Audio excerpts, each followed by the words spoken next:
It's my task to address the congregation. This is a momentous time not only for Nate Eshelman, but for all of you. I'd like to look at Psalm 122. I was glad when they said to me, "Let us go to the house of the Lord." Our feet have been standing within your gates, O Jerusalem. Jerusalem, built as a city that is bound firmly together, to which the tribes go up, the tribes of the Lord, as was decreed for Israel, to give thanks to the name of the Lord. Their thrones for judgment were set, the thrones of the house of David. Pray for the peace of Jerusalem. May they be secure who love you.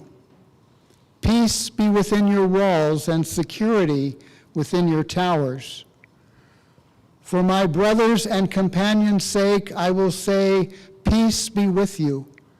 For the sake of the house of the Lord our God, I will seek your good.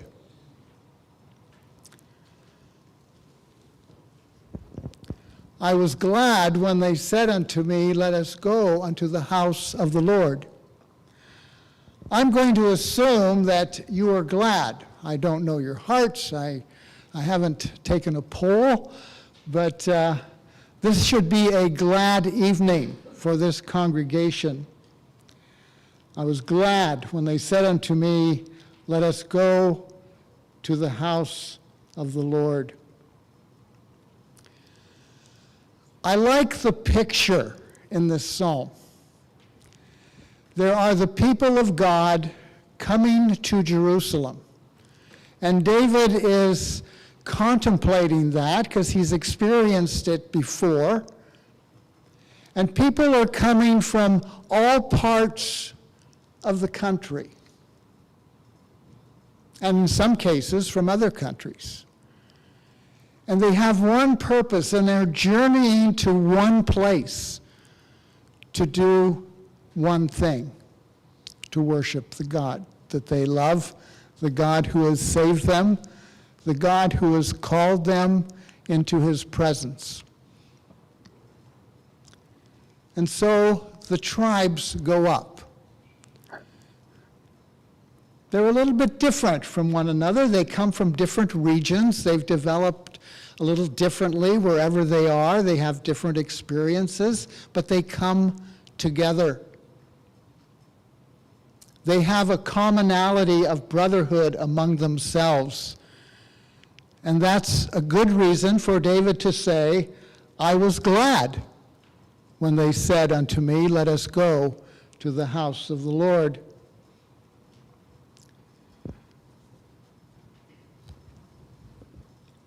They came with a common purpose, and that was to give thanks. It was intrinsic to their worship. They were thankful because of what God has done in their individual lives. They were thankful for what God has done for them corporately. They were thankful for his good providence in so many ways. And God asked people, he asked us, he asked them to remember all sorts of things. We come together to remember God's goodness, and it gives us thanks. So what about these tribes who are traveling? They're on a journey. You're on a journey. I'm on a journey. Nate Eshelman's on a journey. He just finished a journey from California to Florida. That's a long ways. But there's a more important journey that leads us to the house of God, that leads us to hear his word preached, leads us to a common occasion of giving thanks.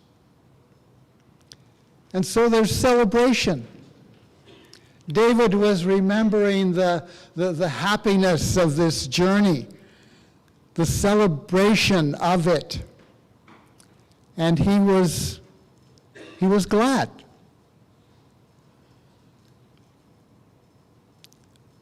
It is my wish, it is my prayer that as Nathan enters into his ministry here among you, that you will see that with gladness. You will participate in that as a celebration, that your common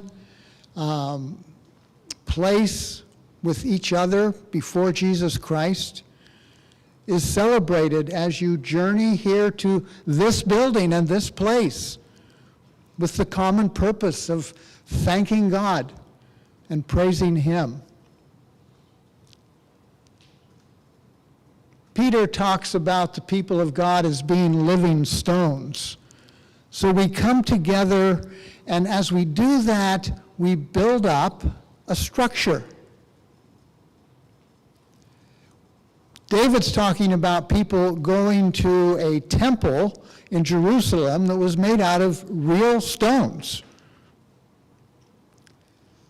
We have the privilege of coming together as living stones, as people that God is putting together into an edifice, into a piece of spiritual architecture that makes us able to worship together in a place that is us because of Jesus Christ. There's a journey that made David glad. There's a celebration that made him glad. There was a structure to what they were doing and what they would accomplish and what you will accomplish as you worship God together. And David talks about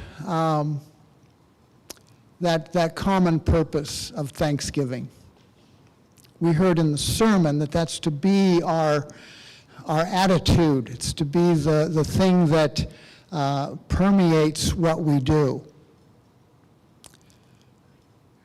God enjoys our thanksgiving. God calls us to thanksgiving. And it's something that we need to have foremost in our hearts and our minds.